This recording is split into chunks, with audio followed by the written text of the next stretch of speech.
Hey, I'm Brian Van, SportbikeTrackGear.com, here with another kick-ass helmet graphic of the week.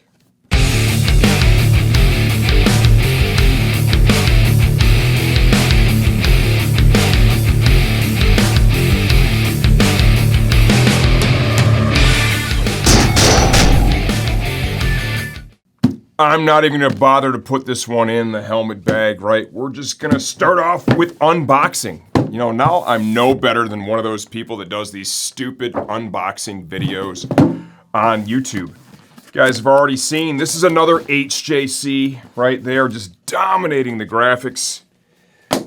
Always on the gas. This is the all-new Arfa 11 Pro. Can't get it open fast enough. Superman helmet. I put the dark smoke screen on this one just because it looks badass. It comes with a clear one also. Not only does this thing look epic, but it's a great helmet. I've got a couple of these. Got the Captain America. I've got the Spider-Man. I think when we were at Laguna Seca racing for the last Moto America round, I think my little buddy Rocco Landers was racing in one of these.